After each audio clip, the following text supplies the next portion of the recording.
ಈಗ tick talk ಇತ್ತು, ಸಾಕಷ್ಟು ಜನ ಅದನ್ನೇ ನಂಬ್ಕೊಂಡಿದ್ರು. ಟಿಕ್ ಟಾಕ್ ಬ್ಯಾನ್ ಆಯ್ತು, ಒಂದೊಂದ್ಸಲ ಯೂಟ್ಯೂಬ್ ಕೂಡ ಹೀಗೆ ಆಗ್ಬೋದು ಅಂತ ಯೋಚನೆಗಳು ಬಂದಿದ್ಯಾ?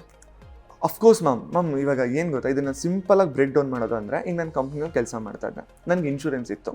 ನನಗೆ ಏನಾದರೂ ಹೆಚ್ಚು ಕಮ್ಮಿ ಆಯಿತು ಅಂದರೆ ಕಂಪ್ನಿಯಿಂದ 10 ಲಕ್ಷ ರೂಪಾಯಿ ನನಗೆ ಇನ್ಶೂರೆನ್ಸ್ ಅಂತ ಕೊಡೋರು. ಇಲ್ಲ ನಮ್ಮ ಅಪ್ಪ ಅಮ್ಮಂಗೆ ಏನಾದರೂ ಆಯಿತು ಅಂದರೆ 5 ಲಕ್ಷ ಕೊಡೋರು. ಈಗ ನಾನು ಯೂಟ್ಯೂಬರು, ಜನ ಎಲ್ಲ ನನ್ನ ನೋಡ್ತಾರೆ, ನನಗೆ ಯಾವ ಇನ್ಶೂರೆನ್ಸ್ ಇದೆ?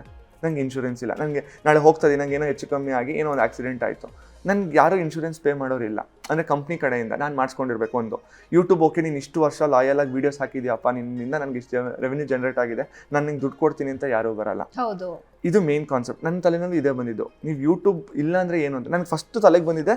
ನನಗೇನಾದರೂ ಆಯಿತು ಅಂದರೆ ಹೆಂಗೆ ನನ್ನ ಫ್ಯೂಚರು, ಇದು ಹೆಂಗೆ ಅಂತ ಅಂದರೆ, ಯೂಟ್ಯೂಬು ನನಗೆ ಗೊತ್ತಿರೋ ಪ್ರಕಾರ ನೆಕ್ಸ್ಟು ಒಂದು ಎರ ಅಂತ, ನೆಕ್ಸ್ಟ್ ಎರ ಏನಾದರೂ ಇದೆ ಅದು ಬರೀ ಸೋಷಿಯಲ್ ಮೀಡಿಯಾಮ.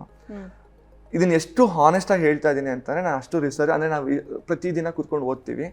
ನೆಕ್ಸ್ಟ್ ದಿನ ಪಾಲಿಟಿಕ್ಸು ಯಾರಾದರೂ ಬರ್ತಾರೆ ನಿಂತ್ಕೋತಾರೆ ಅಂತ ಅಂದರೆ, in future like 20 to 30 years social ಮೀಡಿಯಾದಿಂದ ಯಾರಾದರೂ ಬಂದು ನಿಂತ್ಕೊಂಡು ಗೆದ್ದರು ಅಂದ್ರೂ ಆಶ್ಚರ್ಯ ಪಡೋವಂಥದ್ದಿಲ್ಲ.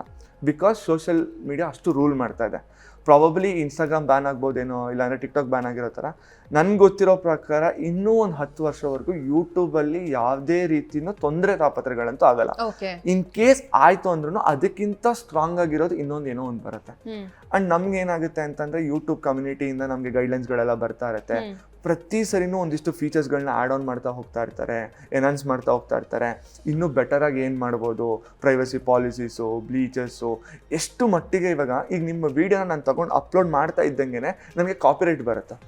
ಸೊ ಅಷ್ಟು ಟೆಕ್ನಾಲಜಿ ಇಂಪ್ರೂವ್ ಮಾಡ್ತಾ ಇದ್ದಾರೆ. ಇಷ್ಟೆಲ್ಲ ಟೆಕ್ನಾಲಜಿ ಇಂಪ್ರೂವ್ ಮಾಡಿದಾಗ ಏನೋ ಒಂದನ್ನು ಸ್ಟಾಪ್ ಮಾಡ್ತಾರೆ ಅನ್ನೋದು ಸುಳ್ಳು.